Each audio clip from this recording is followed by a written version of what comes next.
Salamat sa pakikinig sa aking kwento. Ang iyong feedback ay makakatulong sa akin na mapabuti at pagandahin PA ang MGA sumusunod na kwento. Maraming salamat po. Umiikot ang kwento si Carlo, 32, project manager na kilala sa dedikasyon. Nahulog ang loob sa kanyang team leader na si Liza na may matagal ng kasintahan. Pakinggan natin ang kwento ngayong araw. Ako si Carlo, 32 taong gulang, project manager ng isang kumpanya na halos naging ikalawang tahanan ko na. Sa dami ng MGA proyektong dumaan sa MGA kamay ko, hindi na bago sa akin ang mag-overtime, ang magpuyat, at ang makipagsapalaran para matapos ang MGA deadlines. Pero ngayong binabalikan ko ang lahat, naiisip kong hindi pala mismong MGA proyekto ang nagbago ng buhay ko. Hindi rin ang MGA overtime na iyon. Kung tutuusin, isang tao lang, si Liza. Si Liza ang team leader na inassign ko para sa pinakamalaking proyekto ng taon, isang system overhaul para sa isang kilalang client. Matagal na siyang bahagi ng kumpanya, halos kasing tagal ko na rin. 29 siya, masayahin, mahusay makitungo sa tao, at higit sa lahat, mahusay sa trabaho. Lahat ng iyon ay alam ko mula noon PA.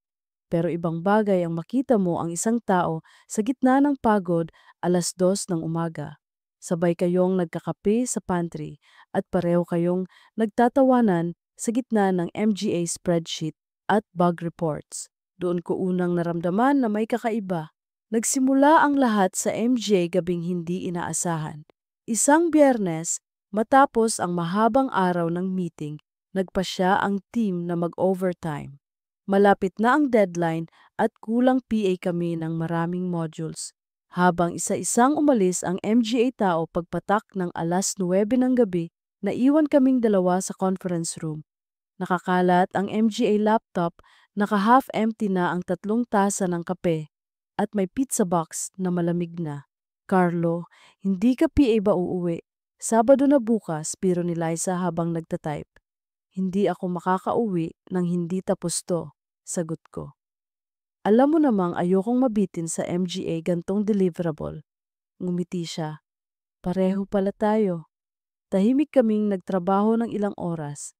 Pero sa pagitan ng MGA click ng keyboard, may MGA sandaling nagtatagpo ang MGA mata namin. Sa una, normal lang. Hanggang sa lumalim ang gabi at lumambot ang ilaw ng desk lamp, ramdam ko na may kakaibang init sa katahimikan naming dalawa. Bumukas ang pinto at sumilip si Mang Eddie, ang guard. Sir, ma'am, 2:00 na. Kailangan ko nang i-lock ang ibang floor. Ngumiti si Liza. Sige po, Mang Eddie. Kami na lang po ang huling aalis. Mag-ingat kayo ha, sabi ng matanda bago umalis. Nang magsara ang pinto, natawa kami pareho. Para tayong high school students na naiwan sa library. Biro niya. Pero hindi naman ito library, mas stressful PA, sagot ko. Nagpatuloy ang ganoong MGA gabi. Sa araw normal ang lahat, formal ang usapan, may distansya at puro trabaho. Pero sa gabi, kapag overtime na at isa-isa nang nauubos, ang MGA tao sa opisina, nagiging maliit ang mundo. Laging may eksenang kaming dalawa na lang ang natitira, nagbabahagi ng kwento tungkol sa pamilya, MGA pangarap, o kahit MGA bagay na hindi namin nasasabi sa iba. Isang Lunes ng gabi, habang umuulan sa labas, nagpasya kaming bumaba sa pantry para magtimpla ng kape. Ang ilaw sa kisame ay kumikislap, ang aircon ay bumubuga ng malamig na hangin. Carlo, naisip mo na ba kung anong gagawin mo kapag natapos na itong project? Tanong niya habang humahalo ng creamer. Siguro matutulog ng isang buong linggo, biro ko. Hindi seryoso, giit niya. Ako kasi, minsan naiisip ko kung hanggang kailan ako dito. Si Miguel, gusto na akong mag-migrate, pero hindi ko PA alam kung kaya ko siyang sundan. Napatingin ako sa kanya. Alam kong si Miguel ang matagal na niyang kasintahan. At oo, kilala ko siya. Minsan na rin, itong sumundo kay Liza sa opisina. Pero sa sandaling iyon, ramdam kong iba ang ibig sabihin ng MGA salita niya. May alinlangan sa boses niya, may tanong sa MGA mata niya. Bakit hindi ka sigurado? Tanong ko. Dahil hindi ko alam kung ito ba talaga ang gusto ko. Ang career, ang buhay dito. Ikaw ang team. Hindi ko basta-basta maiwan. Sagot niya, halos pabulong. Bago PA ako makasagot, bumukas ang pinto ng pantry. Pumasok si Jun, isa sa MGA Junior Devs, kunot ang noo. Uy, kayo PA rin? Grabe kayong mag-overtime. Ngumiti ako, pilit na tinatakpan ang bigat ng eksena. Deadline ta na kasi June. Ikaw, bakit nandito PA? Kumuha lang ng tubig, sagot niya, pero matagal siyang tumingin sa amin bago lumabas muli. Nang gabi ring yon, habang naglalakad kami palabas ng building, tahimik kaming sumabay sa elevator. Pagdating sa lobby, natigilan si Lisa. Nandoon si Miguel, nakatayo, hawak ang payong, at nakatitig diretso sa amin. Surprise, sabi niya, malamig ang tono. Kakarating ko lang mula Singapore at mukhang nagkataon. Nanlamig ako. Ramdam kong bumigat ang hangin sa pagitan naming tatlo. At sa sandaling iyon, alam kong nagsisimula na ang isang bagay na hindi na namin kayang itago. Hindi ko makalimutan ang bigat ng gabi na iyon. Ang pagkakatitig ni Miguel sa amin ni Lisa sa lobby ay parang sibat na dumikit sa balat ko. Nakatayo siya roon, hawak ang payong nabasa ng ulan at ang MGA mata niya ay puno ng tanong na hindi niya binigkas. Ako naman, parang nahulog ang sikmura ko. Carlo, tawag niya, may bahid ng formalidad. Matagal na ngumiti ako ng pilit. Pinilit maging kalmado. Oo, kararating mo? Oo, business trip, pero sabi ko kay Liza, gusto ko siyang sorpresahin. Tahimik si Liza, nakayuko, halatang naguguluhan. Gusto kong ilihis ang sitwasyon, pero wala akong magawa. Nang lumapit si Miguel kay Liza at kinuha ang bag niya, ramdam ko ang pagbitaw ng hangin sa pagitan naming tatlo. Para bang tinapik ako ng realidad na may kasintahan siyang matagal nang kasama at ako ay isang intruder sa larawang iyon. Salamat, Carlo, sa paghatid. Wika ni Miguel bago niya inalalayan si Liza palabas ng building. Wala akong nasabi, tanging tango lang ang nagawa ko. Naiwan akong nakatayo sa lobby habang pinapanood silang naglalakad palabas ng pinto, sabay sa buhos ng ulan sa labas. Asterisk, asterisk, asterisk. Kinabukasan, Lunes parang walang nangyari. Dumating si Liza sa opisina ng mas maaga kaysa karaniwan, ngumiti sa lahat ng kasamahan at umupo sa desk niya na parang wala siyang iniinda. Ako na may abala sa paghahanda ng progress report para sa client. Pero sa bawat sulyap ko sa kanya, hindi mawala sa isip ko ang titig ni Miguel kagabi. Hindi ko alam kung may hinala na siya o kung normal lang ang pagiging mapanuri niya bilang kasintahan. Sa pantry, habang nagtitimpla ako ng kape, dumating si Kay mula admin. Uy, Carlo, ikaw na naman ang naiiwan kagabi, no? Lagi ko kayong nakikitang sabay ni Liza na umaalis. Pinilit kong ngumiti. Deadline na kasi, wala kaming choice.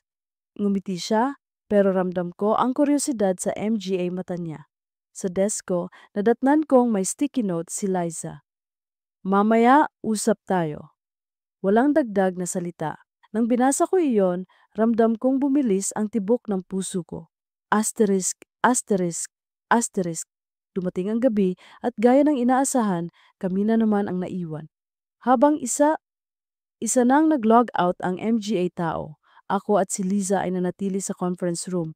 Nag-aayos ng MGA huling bug reports. Sa labas, tahimik ang lungsod, tanging MGA ilaw ng building sa tapat ang nakikita mula sa bintana.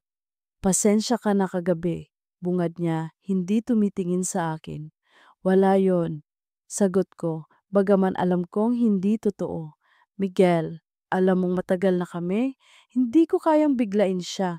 Pero Carlo, Hindi ko rin kayang itanggi kung anong meron tayo. Napatitig ako sa kanya. Ang MGA mata niya ay puno ng tensyon, pero may halong lambing. Alam kong mali, sabi ko, pero hindi ko kayang itigil ang nararamdaman ko. Tahimik kaming pareho hanggang sa maramdaman kong dumampi ang kamay niya sa ibabaw ng mesa malapit sa akin. Halos hindi ko na napigilan ang sarili ko nang mahawakan ko iyon. Pero bago PA kami tuluyang madala ng sandali, biglang bumukas ang pinto. Si Ivy mula HR. Ay, nandito pala kayo. Naghahanap ako ng susi ng filing cabinet. Mabilis na binawi ni Liza ang kamay niya at ako naman ay nagkunwaring abala sa laptop. Oo, nandito lang kami, sagot ko. Ngumiti si Ivy, pero matagal niyang tinitigan ang dalawa naming mukha bago siya umalis. Pagkasara ng pinto, pareho kaming natahimik. Kailangan na nating mag-ingat, bulong ni Liza. Tumango ako, ramdam ang bigat ng banta. Asterisk, asterisk, asterisk. Makalipas ang ilang araw, sumiklab ang maliit na chismis sa opisina. Isang anonymous na screenshot ang kumalat sa group chat ng ilang empleyado. Larawan ito ng elevator screen, sabay kaming nakasakay ni Liza, gabi na, halatang pagod pero magkatabi. Hindi malinaw pero sapat para mag-usap-usap ang iba. Uy, baka may relasyon sina Carlo at Liza, biro ng isa sa pantry. Tsk, baka close lang. Huwag agad mag-assume, sagot ng iba. Ngunit ramdam ko nagsisimula ng lumaganap ang bulong-bulungan. Kinagabihan, muli kaming nag-overtime. Umuulan ng malakas sa labas, kaya nagpasya kaming sabay sumakay ng taxi. Tahimik kaming dalawa, nakikinig lang sa pagpatak ng ulan sa bubong. Hanggang sa maramdaman kong nagdikit ang kamay namin sa upuan. Sandali lang, pero sapat para kumurot sa dibdib ko. Ngunit agad din naming binawi ang MGA kamay namin. Tila pinapaalalahanan ang sarili na hindi ito dapat. Pagbaba ko sa harap ng kondo, bago isara ang pinto ng taxi, ngun ako kay Liza. Nandun sa MGA mata niya ang parehong damdamin, takot. Ngunit may halong pagnanais. At doon ko naisip, kahit anong iwas ang gawin namin, mas malakas ang hatak ng damdamin kaysa sa takot sa tsismis. Ang tanong lang, hanggang kailan namin kayang itago ang lahat? Natapos din sa wakas ang malaking proyekto, ilang linggo kaming halos hindi natutulog, tumira na yata sa opisina at kumain ng instant noodles para lang makahabol sa deadline. Nang dumating ang araw ng presentation sa client, lahat kami ay nakapormal, may halong kaba at tuwa. Ako ang nag-lead ng walkthrough, si Liza ang naglatag ng technical details. Sa dulo ng meeting, sabay kaming binati ng buong board, malakas ang palakpakan, parang gumaan ang bigat sa dibdib ko. Kinagabihan, nagdaos ng maliit na salusalo ang team sa pantry.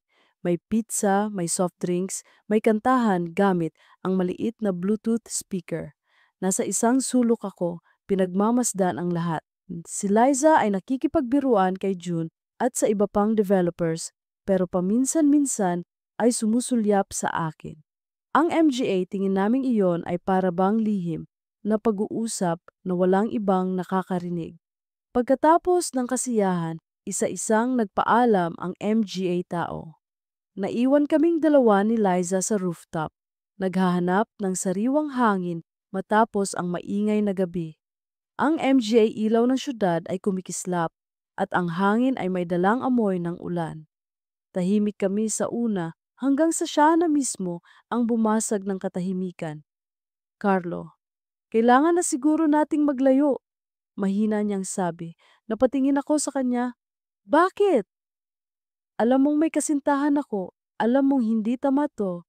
At ngayon natapos na ang proyekto, wala na tayong dahilan para manatili sa overtime gabi-gabi. Parang tinusok ang dibdib ko ng MGA salita niya. Pero Liza, hindi ko na ituloy. Alam kong may punto siya. Alam kong sa bawat titig at hawak ng kamay, lumalalim ang butas na hinuhukay namin. Ngunit ramdam ko rin ang bigat ng damdamin ko para sa kanya. Mas mabuti na ang ganito, dagdag niya. Bago PA tayo tuluyang madamay. Hindi na ako sumagot. Sa ilalim ng malamlam na ilaw ng rooftop, pinilit kong tanggapin ang sinabi niya. Ngunit sa loob ko, alam kong hindi ganoon kadali ang lahat. Asterisk, asterisk, asterisk. Lumipas ang MGA araw. Nagbabalik ako sa normal na routine. Status meetings, reporting sa management, mentoring sa MGA bagong hires. Ngunit kahit anong gawin ko, laging may bakas ng kawalan. Sanay akong makita si Liza sa tabi ko, nagbibigay ng update, nag-aabot ng kape sa 10 oras ng gabi. Ngayon, pareho kaming naglalagay ng pader. Formal, profesional, wala na ang MGA biro at MGA tinginan. Sa isang Lunes ng umaga, nadatnan ko si Liza sa pantry. Nagkakape siya mag-isa tahimik, nagbaka sakali akong batiin siya. Kamusta ka na? Tanong ko, pilit na kasywal. Ngumiti siya ng kaunti. Mabuti naman. Ikaw? Mabuti rin, sagot ko. Ngunit pareho naming alam na hindi iyon ang buong katotohanan. Asterisk, asterisk, asterisk. Isang linggo matapos ang project turnover, natanggap ko ang isang email mula sa regional head. Carlo, you and Liza are assigned to an urgent client escalation in Cebu. Please clear your schedules. Napatigil ako. Pinagpawisan ang palad ko. Hindi ko alam kung tadhana ba ito o sumpa. Ako at si Liza, muli na namang magsasama sa labas ng opisina sa isang biyahe na hindi namin hiningi. Agad kong pinuntahan si Liza sa desk niya. Nabasa mo na ba? Tanong ko. Tumango siya, halatang gulat din. Hindi ba pwedeng iba na lang ang i-assign? Hindi natin kontrolado, may memo na. At si June daw ang naghain ng justification. Napakunot ang noo niya. Si June? Oo, siya raw ang nag-recommend na tayo ang pinakamabisa para hawakan ito. Nagtagpo ang MGA mata namin. Pareho kaming tahimik pero alam naming pareho ang iniisip. Bakit si June? At bakit parang sinadya ang lahat? Asterisk, asterisk, asterisk kinagabihan. Habang pauwi ako, hindi mawala sa isip ko ang biyahe. Kung ang simpleng overtime ay nagbigay na ng panganib, paano PA ang isang business trip? Lalo na't pareho naming alam na kahit anong iwas, hindi madaling supilin ang damdamin. Pagdating ko sa kondo, binuksan ko ang laptop at muling binasa ang email. Nandoon ang itinerary, flight details, hotel bookings. Lahat ay nakalatag na. At sa dulo ng memo, may pirma, si June, ang junior dev na madalas naming kasama sa overtime noon. Bakit siya ang nagtakda? Ano ang intensyon niya? Habang nakatingin ako sa screen, ramdam kong nagsisimula na man ang panibagong kabanata. Isa na namang pagsubok na maglalapit sa amin ni Liza, kahit pinipilit naming maglayo. At sa loob-loob ko, alam kong may mangyayaring hindi na namin kayang kontrolin. Madaling araw, PE lang, gising na ako. Nakahanda na ang maleta sa gilid ng pintuan at ang cellphone ko'y paulit-ulit na nag-a-alarm kahit wala PA sa oras ng alis. Hindi ako mapakali. Sa bawat segundo, tumitibok ang kaba sa dibdib ko. Hindi dahil sa mismong business trip, kundi dahil sa ideya na magkasama kami ni Liza. Pagdating ko sa airport, naroon na siya. Naka-blazer siya na kulay navy, nakasabit ang ID lace sa leeg at dala ang isang carry-on luggage. Ngumiti siya nang makita ako pero may bahid ng tensyon sa kanyang MGA mata. Maaga ka, sabi niya. Hindi ako nakatulog, sagot ko, sabay bitbit ng sarili kong bag. Tahimik kaming dumaan sa check-in at security. Parang dalawang estranghero, maingat ang bawat kilos. Sa boarding gate, nagkasalubong ang MGA tingin namin. Walang salita pero pareho naming alam. Kahit pilit kaming naglalagay ng distansya, may isang puwersang hindi matitinag. Asterisk, asterisk, asterisk. Pagsapit ng tanghali, nakarating kami sa Cebu. Mainit ang hangin, mas maliwanag ang langit kaysa sa Maynila. Dumiretso kami sa client site para sa workshop. Buong araw nakatutok kami sa MGA presentation at technical reviews. Sa harap ng MGA tao, wala kaming ipinapakitang kakaiba. Ako bilang project manager na diretso sa punto. Siya bilang team leader na malinaw at maayos magpaliwanag. Wala ni isang indikasyon ng lihim na relasyon. Ngunit sa likod ng professional facade, ramdam ko ang init. Sa tuwing dadaan siya sa tabi ko, sa tuwing lalapit siya para mag-abot ng dokumento, hindi ko maiwasang maramdaman ang tensyon. Asterisk, asterisk, asterisk. Pagkatapos ng mahabang araw, dumiretso kami sa hotel. Pagpasok namin sa lobby, sinalubong kami ng receptionist. Good evening, sir, ma'am. May kaunting aberya lang po tayo. Nagkaroon ng double booking. Napatingin ako kay Liza. Ano po ang ibig ninyong sabihin? 2 kwarto po dapat pero isa na lang ang available ngayon. Isa pang kwarto, bukas PA pwedeng ibigay. Nalamig ang palad ko. Pwede bang ibang hotel? Tanong ko. Fully booked din po sa paligid. Sagot ng receptionist, mahinahon. Nagkatinginan kami ni Liza, pareho naming alam na delikado. Pero wala kaming pagpipilian. Sige, sagot niya sa huli. Mag-adjacent room na lang kung pwede. May connecting rooms po kami. Iyon na lang po. Alok ng receptionist. Tumango ako, bagaman may kaba. Nag-abot sila ng 2 keycard. Nang akyat namin sa ika-10 palapag, napansin kong bukas ng bahagya ang connecting door sa pagitan ng 2 kwarto. Sa sahig, may nakahandusay na card key, hindi namin. Pinulot ko ito at inilagay sa mesa. Siguro naiwan ng housekeeping, sabi ko. Bagaman alam kong may kakaiba, asterisk, asterisk, asterisk. Kinagabihan, nagkaroon kami ng dinner kasama ang client lead, si Miss Ortega. Isang babae siyang nasa early 40s, formal at matalim magsalita. Habang kumakain, hindi ko maiwasang mapansin ang paraan ng pagtitig niya sa amin ni Liza. Para bang sinusuri niya ang bawat kilos namin.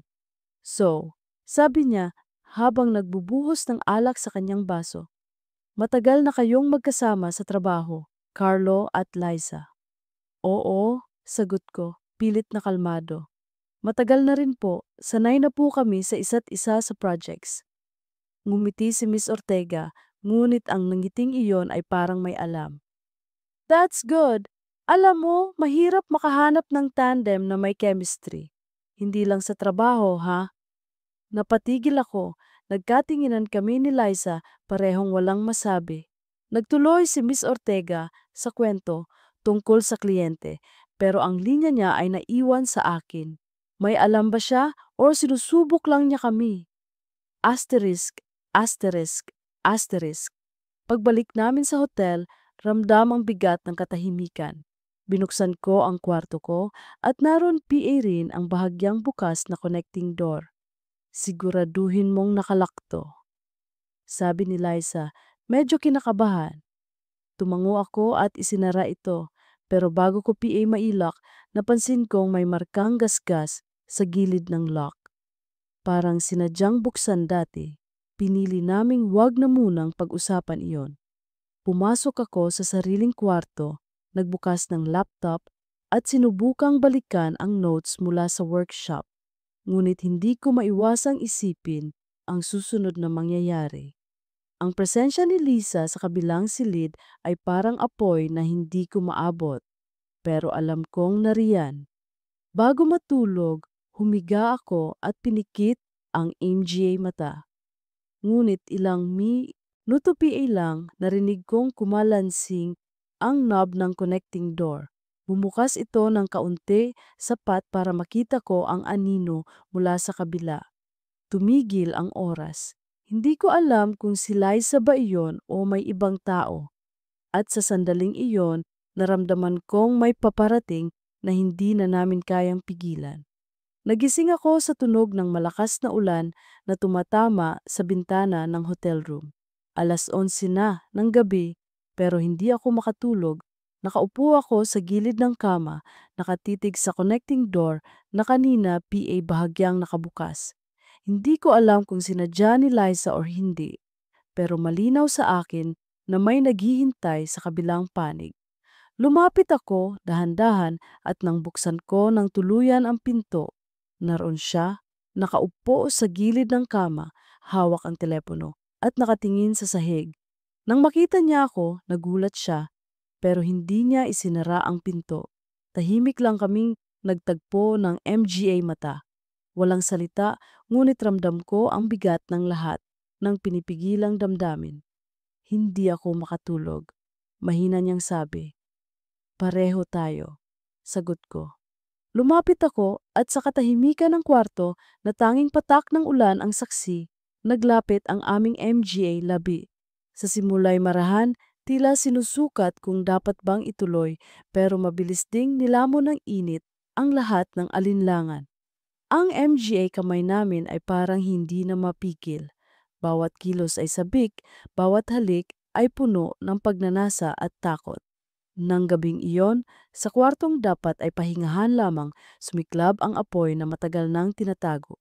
Asterisk, asterisk, asterisk. Kinabukasan, maliwanag ang araw, pero mabigat ang pakiramdam ko. Ang sinag ng araw na dumaan sa kurtina ay tila liwanag ng katotohanan na pilit naming iniiwasan. Nakahiga ako, nakatitig sa kisame, habang si Liza naman ay nakaupo sa gilid ng kama, nakayuko at tahimik. "Carlo," sabi niya, halos pabulong, "ano ang ginawa natin?" Hindi ako agad nakasagot.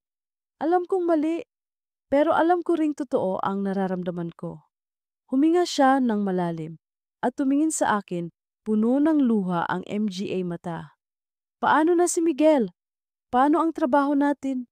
"Hindi ko alam," tapat kong sagot. "Pero ayokong itanggi na mahal kita." Nagtagpo ang MGA mata namin at kahit pareho kaming naguguluhan, alam kong hindi iyon basta pagkakamali. May ibig sabihin ang gabing iyon. Asterisk, asterisk, asterisk. Pagbaba namin para sa breakfast, normal ang lahat sa paligid. Mga kliyente at turista, abala sa pagkain at kwentuhan. Pero sa mesa namin, tahimik kami. Pinilit kong maging casual, pero napansin kong biglang nanlumo si Liza, hawak ang tiyan niya. "Okay ka lang?" tanong ko. "Medyo nahilo lang." Sagot niya, pinipilit ngumiti, pero kita kong nanginginig ang MGA kamay niya. Habang nag-uusap kami tungkol sa schedule ng araw, may inilabas siyang maliit na resibo mula sa bag. Halos hindi ko makita agad, pero nakasulat doon, _pregnancy test, 1 PC, _ galing sa isang convenience store malapit sa hotel. Nanlamig ako. "Liza," bulong ko. Hindi siya tumingin sa akin. Delayed na ako ng 3 linggo. Parang gumuho ang mundo ko. Ang MGA tunog sa paligid ay nawala. Tanging pintig ng puso ko ang naririnig ko. Hindi ko alam kung ano ang sasabihin. Hindi ko alam kung paano haharapin ang posibilidad na baka ako ang dahilan. Asterisk, asterisk, asterisk. Sa workshop ng araw na iyon, halos hindi ko makuha ang atensyon ko.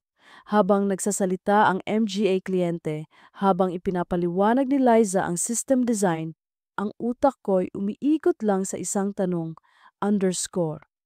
Ako ba ang ama? Nang matapos ang session, naglakad kami pa uwi sa hotel.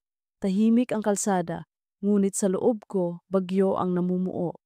"Liza, kailangan nating harapin to," sabi ko. Tumigil siya, tumingin sa akin na puno ng luha. "Carlo, hindi ako sigurado. Hindi ko alam kung ikaw o si Miguel. At kung malaman niya, baka masira lahat. Ang relasyon namin, ang trabaho ko, pati ikaw." Wala akong maisagot. Nakatayo lang ako sa gitna ng kalsada habang pinapanood siyang naglakad palayo, papasok sa hotel. Asterisk, asterisk, asterisk. Kinagabihan, mag-isa akong umupo sa balcony ng kwarto. Ang liwanag ng lungsod ng Cebu ay kumikislap sa malayo. Pero para sa akin, madilim ang lahat. Nakatitig ako sa bote ng tubig sa mesa, iniisip kung paano ako napunta sa ganitong sitwasyon. Ako, nakilala sa dedikasyon at professionalism, ngayon nahulog sa isang relasyon na maaaring sumira sa lahat ng pinaghirapan ko. At higit sa lahat, may posibilidad na may buhay na sangkot dito. Isang inosenteng buhay na maaaring ako ang ama. Sa katahimikan ng gabi, alam kong hindi na pwedeng baliwalain ang lahat. Ngunit hindi ko rin alam kung handa ba akong harapin ang bigat ng katotohanan. At doon sa gitna ng dilim, naramdaman kong tuluyan nang nagbago ang landas ng buhay ko. At hindi ko na alam kung saan ito hahantong. Pagbalik namin sa Maynila, iba na ang lahat. Sa eroplano, PA lang, tahimik si Liza. Nakapikit siya, kunwari natutulog, pero kita ko ang pagkuyom ng MGA kamay niya sa ibabaw ng kumot na ibinigay ng flight attendant. Ako naman, nakatitig sa ulap sa labas ng bintana, iniisip kung paano haharapin ang MGA susunod na araw. Ang tanong na paulit-ulit na bumabalik sa utak ko, underscore, paano kung ako nga ang ama? Paglapag namin sa NAIA, sinalubong kami ng normal na gulo ng terminal, mga taong nagmamadali, MGA taxi na nag-aagawa ng pasahero. Ngunit sa loob ko, hindi normal ang lahat. Dumiretso kami sa opisina kinabukasan at doon nagsimula ang mas mabigat na laban. Asterisk, asterisk, asterisk. Sa umaga, nakatanggap ako ng memo para sa status meeting kasama ang buong project team. Nakaupo ako sa dulo ng conference table, hawak ang marker at sinusulat ang MGA bagong deliverables. Si Liza, sa kabilang gilid, nagsasalita tungkol sa post-implementation tasks. Pero hindi ko maiwasang mapansin ang malamig na tingin ni Miguel, na dumating bigla upang sunduin siya pagkatapos ng meeting. Tahimik siya, pero matalim ang MGA mata, parang nagmamasid ng MGA sinyalis. Nice work, Carlo, sabi niya, pilit na may ngiti. Salamat, sagot ko, pero ramdam kong hindi iyong papuri, isa iyong pagsukat, asterisk, asterisk, asterisk. Sa gabi, naiwan ako sa opisina. Nakaharap sa laptop, binabasa ko ang MGA email, pero hindi ako makafocus. Ang isip ko'y nasa isang test na hindi PA nagagawa, isang pregnancy test na maaaring magbago ng lahat. Nang biglang mag-vibrate ang telepono ko, tumingin ako. Mensahe mula kay Liza. Kailangan nating mag-usap. Nagkita kami sa maliit na kape malapit sa building. Umuulan sa labas kaya halos walang tao. Nakaupo siya sa sulok, nakayuko at hawak ang tasa ng kape na hindi man lang nabawasan. Carlo, panimula niya, hindi ko na kayang itago ang takot ko. Hindi ko alam kung kanino ang dinadala ko. At mas lalo akong natatakot dahil nararamdaman kong may nakatingin sa atin. Ano ning ibig mong sabihin? Tanong ko. Kanina sa opisina, naramdaman kong may kumuha ng litrato at ilang beses ko nang nahuhuli si June na parang sinusundan ang bawat kilos natin. Naramdaman kong nanlamig ako. Sigurado ka ba? Tumango siya. At may isa PA, si Ivy mula HR, nagpadala siya ng email sa akin, wellness check daw. Pero masyado siyang mapilit, parang may ibang pakay. Hindi ko alam kung paranoia ba iyon o katotohanan, pero ramdam kong may pumapaligid sa amin. Asterisk, asterisk, asterisk. Kinabukasan, pinatawag kami ni Ivy sa HR. Routine wellness check lang ito, aniya, habang inaayos ang MGA papel sa mesa. Napansin naming madalas kayong mag-overtime ni Carlo, just making sure na okay kayo. Ngumiti si Liza. Oo, okay naman po. Pero habang nagsasalita siya, napansin kong hawak ni Ivy ang isang folder na may nakasilip na litrato. Hindi malinaw, pero pamilyar. Parang larawan naming dalawa sa hallway ng hotel. Paglabas namin ng HR office, hindi kami nagsalita. Sa elevator, tanging tunog ng lumang makina ang naririnig. Nang bumukas ang pinto sa lobby, sabay kaming huminga ng malalim, parang parehong nabunutan ng tinik. At nadagdagan din ng isa PA. Asterisk, asterisk. Kinagabihan, habang naglalakad ako sa parking lot, bigla akong nakatanggap ng tawag mula sa hindi kilalang numero. Sinagot ko, at narinig ko ang malamig na boses sa kabilang linya. Clock's ticking, Carlo. Sino to? Alam namin kung anong nangyari sa Cebu. Alam namin kung sino ang magkasama sa kwarto. Anong kailangan ninyo? Tanong ko. Nanginginig ang kamay. Truth will come out, whether you like it or not. Bago ko masagot, pinutol ang tawag. Naiwan akong nakatayo sa dilim ng basement, hawak ang telepono at pakiramdam ko'y may matang nakamasid mula sa bawat sulok. Asterisk. Pagbalik ko sa kondo, hindi ko na napigilang buksan muli ang laptop. Doon ko muling nakita ang email na galing sa anonymous sender. Sa oras na iyon, may bagong attachment. Nang i-click ko, lumabas ang larawan naming dalawa ni Liza sa hotel hallway. Parehong pagod, parehong magkasabay pumasok. At sa metadata ng file, may isang detalye na nagpayanig sa akin. Uploader, John. Hindi ko alam kung aksidente o sinadya, pero malinaw, siya ang may hawak ng ebidensi. Asterisk. Kinabukasan, sa opisina, nakaharap ako kay June. Nakaupo siya sa mesa niya, nakangiti, parang walang alam. Ngunit sa MGA mata niya, may kakaibang kumpiyansa. Lumapit ako, kunwari, nag-check ng progress. June, maayos ba ang MGA reports? Tanong ko. Oo naman sir, sagot niya. Nakaayos lahat, kahit ang MGA dagdag na detalye. Nagtagpo ang MGA mata namin. Walang direktang sinabi pero alam kong pareho naming naiintindihan. Asterisk. Sa loob ng linggong iyon, lalong sumikip ang mundo ko. Sa araw, naglalakad ako sa pagitan ng MGA misa, nagsasalita tungkol sa projects, pilit na kalmado. Sa gabi, mag-isa akong nakatitig sa MGA email, sa MGA larawan, sa MGA tanong na wala akong sagot. At sa bawat segundo, lalo kong nararamdaman, hindi na ito simpleng kwento ng damdamin. Isa na itong laban kung saan hindi lang puso ang nakataya, kundi ang buong buhay namin ni Liza. At sa huling gabi ng linggong iyon, habang pauwi ako, nakatanggap ako ng mensahe. Town Hall next week. Perfect timing. Nanlamig ako. Ang lihim na pilit naming iningatan ay malapit nang sumabog sa harap ng lahat. Mabilis ang paglipas ng MGA araw papalapit sa monthly town hall. Sa bawat oras na pumapasok ako sa opisina, ramdam kong mas lumalalim ang katahimikan sa pagitan naming lahat.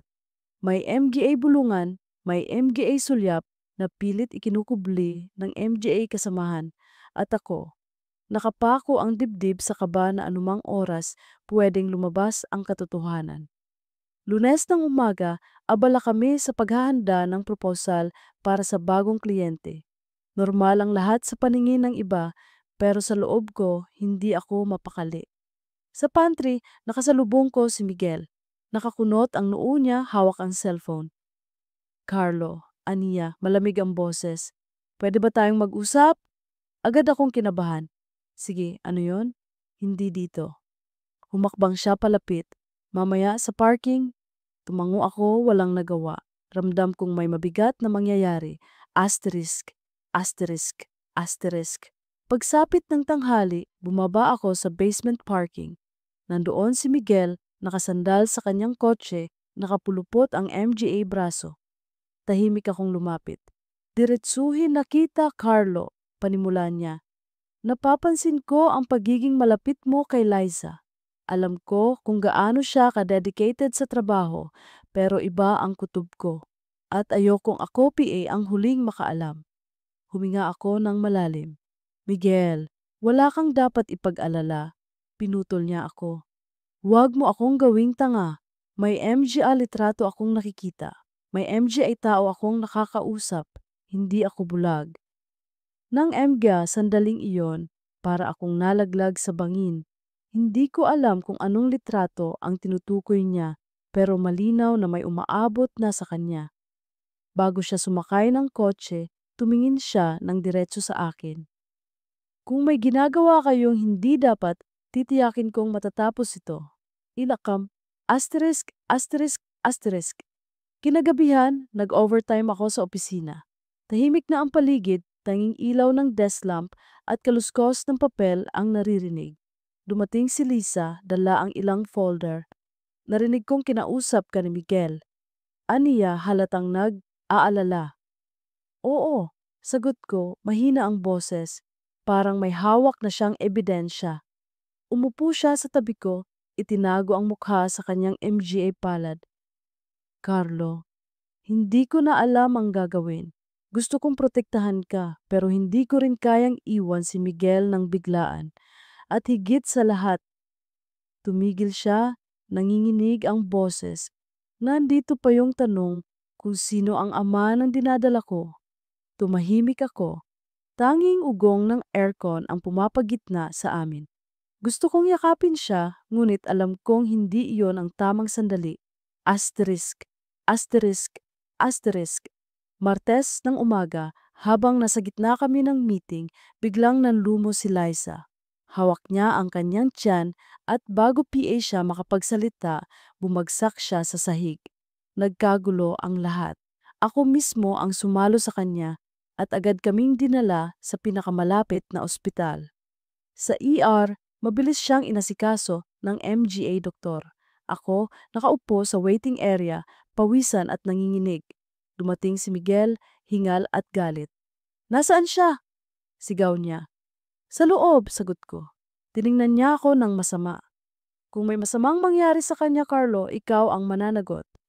Ilang minuto PA, lumabas ang doktor. Stable na siya, pero kailangan ng pahinga. Mahina ang katawan at may stress factors. Hindi PA pwedeng mag-paternity test sa ganitong yugto, pero kailangan niyang iwasan ang matinding pressure. Pareho kaming natigilan ni Miguel. Parehong walang maisagot. Asterisk, asterisk, asterisk. Kinagabihan, bumalik ako sa kondo. Naupo ako sa harap ng laptop at muli kong sinilip ang USB na natanggap ko noon. Doon ko natuklasan ang isa pang detalye. Sa log files, hindi lang si June ang nag-upload ng MGA litrato. May co-sign pa si Miss Ortega, ang client lead na nakasama namin sa Cebu. Nanlaki ang MGA mata ko. Bakit siya kasali? Ano ang pakay niya? Kung siya at si June ang magkakampi, mas malaki ang laban na kinakaharap namin. Hindi na lang ito tungkol sa tsismis. Isa na itong orchestrated na sabotahe. Asterisk, asterisk, asterisk, Miyerkules. Bumalik si Liza sa opisina kahit hindi PA lubos na nakabawi. Pinilit niyang ngumiti pero halatang pagod. Lumapit ako sa kanya. Dapat ka pang magpahinga. Kailangan kong ipakita na kaya ko. Sagot niya, mahina ang tinig. Kung hindi, mas lalo lang akong mapapansin. Ngunit hindi na namin kailangan pang umarte. Nang hapon ding iyon, may email mula sa HR na ipinadala sa lahat ng empleyado. Please be reminded of the upcoming town hall. Attendance is mandatory. There will also be a special announcement. Nang mabasa ko iyon, nanlamig ang buo kong katawan. Alam kong iyon na ang sinasabi ng anonymous sender. Ang oras ng paghuhusga ay nalalapit na. Asterisk, asterisk, asterisk. Sa gabi, nagkita kaming muli ni Liza sa lumang boardroom, ang lugar kung saan nagsimula ang lahat. Tahimik kaming nakaupo, parehong pagod, parehong takot. Carlo, sabi niya, kung bukas sumabog lahat, anong gagawin mo? Tumingin ako sa kanya. Aaminin ko, hindi ko kayang itanggi ang totoo. Umiling siya, may luha sa MGA mata. Paano kung hindi ikaw ang ama? Paano kung mas lalo lang itong magulo? Bago ako makasagot, biglang bumukas ang pinto. Nakatayo roon si June, hawak ang laptop, may nangiti sa labi. Magandang gabi, aniya. Handa na ba kayo para bukas? At sa sandaling yon, alam ko na siya mismo ang may hawak ng kapalaran namin.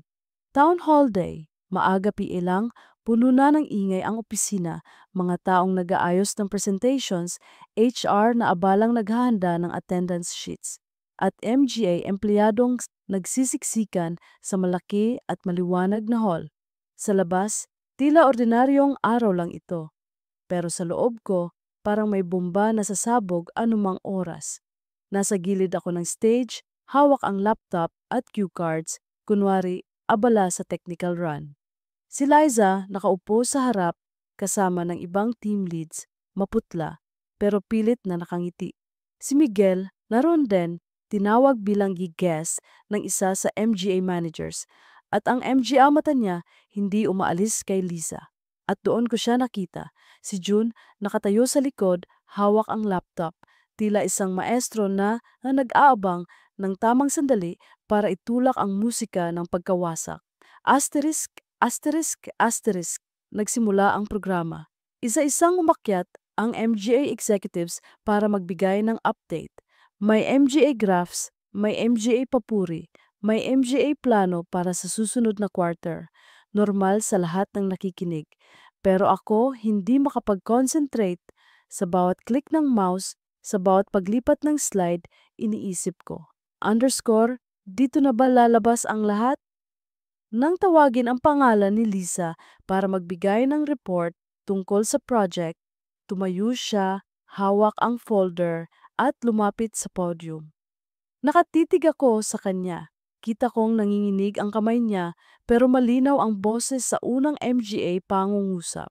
Ngunit sa gitna ng kanyang presentasyon, biglang kumurap ang screen. Nagpalit ang slide, hindi graphs, hindi charts, kundi litrato. Ang litrato naming dalawa sa hallway ng hotel, parehong pagod, parehong magkasabay pumasok sa kwarto. Nag-ingay ang buong hall, may MGA bulungan, may MGA sumipol, may MGA natigilan. Si Liza natulala sa harap ng screen. Ako nalamig at ramdam kong bumagsak ang lahat ng pinaghirapan ko. Technical glitch. Sigaw ng isa sa MGA staff pero hindi na iyon sapat. Ang imahe ay malinaw at kahit ilang segundo lang, sapat na para magugat sa isip ng lahat. Asterisk, asterisk, asterisk. Pagkatapos ng town hall, pinatawag kami agad ng HR. Nasa conference room kami. Ako, si Liza, si Miguel, at ang ilang HR officers. Nasa gitna ng mesa ang isang folder na puno ng litrato at email printouts.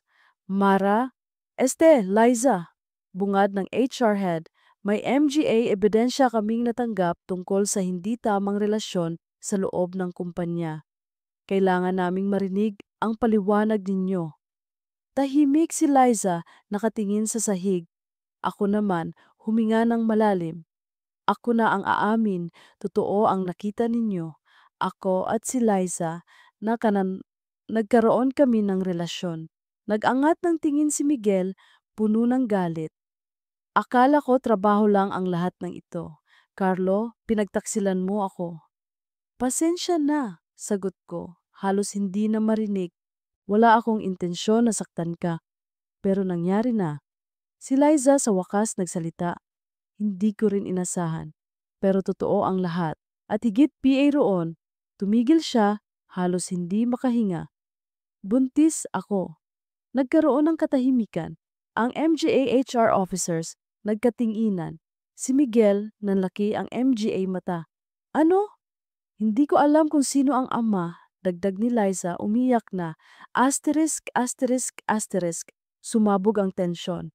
Si Miguel lumabas ng silid galit na galit. Ang HR nagsimula ng investigasyon at nagbigay ng option. Maari akong magsumite ng resignation para hindi na lumaki ang iskandalo o manatili at dumaan sa matinding proseso. Paglabas ko ng opisina, nakatanggap ako ng mensahe mula sa hindi kilalang numero. Mission accomplished. The company will be cleansed. Kasama ang isang screenshot ng system log, si June at si Miss Ortega ang nag-approve ng uploads. Doon ko naunawaan, hindi kami ang target. Ginamit lang nila kami bilang simula. Marami pang ibang pangalan, maraming ibang lihim. Ang iskandalo namin ay naging mitsa ng mas malaking apoy na tutupok sa kumpanya. Asterisk, asterisk. Asterisk. Ilang araw matapos iyon, nagdesisyon ako. Nagpasa ako ng resignation letter. Hindi dahil talo ako, kundi dahil alam kong tapos na ang parte ko sa kumpanyang iyon. Hindi ko na kayang manatili sa lugar na bawat tao ay nakatingin sa akin na parang mantsa. Si Liza nag-leave indefinitely. Hindi na siya bumalik sa opisina. Ang huling pag-uusap namin ay sa ospital kung saan sinabi niya, Carlo, kailangan kong alamin kung sino ang ama, pero higit pa roon, kailangan kong pumili ng landas para sa sarili ko. At hindi iyon kasama ka. Masakit pero tinanggap ko. Asterisk, asterisk, asterisk. Ngayon, mag-isa akong naglalakad palabas ng gusali, dala ang kahon ng MGA gamit ko, planner, ilang ballpen, at lumang mug ng kape. Sa mesa, naiwan ko ang ID lace ko. Hindi ko na binalikan. Habang nakatayo ako sa labas, pinagmamasdan ang trapiko at ang abalang syudad na isip ko. Minsan, nagsisimula ang lahat sa isang simpleng overtime, sa isang tasa ng kape, sa isang gabing mahaba at puno ng trabaho. At bago mo namamalayan, dala mo na ang bigat ng MGA desisyong hindi na mababawi. Hindi ko alam kung saan ako dadalhin ng susunod na kabanata. Hindi ko rin alam kung anong mangyayari kay Liza, kay Miguel o sa kumpanyang iniwan ko. Pero isang bagay ang malinaw. Ang overtime na iyon ang nagtulak sa akin sa pinakamahalagang aral ng buhay ko na may MGA bagay na kahit gaano mo kagustuhin, kailangan mong bitawan. At habang pinipisil ko ang kahon sa aking MGA braso, huminga ako ng malalim at naglakad palayo, bitbit ang sugat, ang aral at ang kakaibang alaala ng isang pag-ibig na hindi kailanman magiging tama.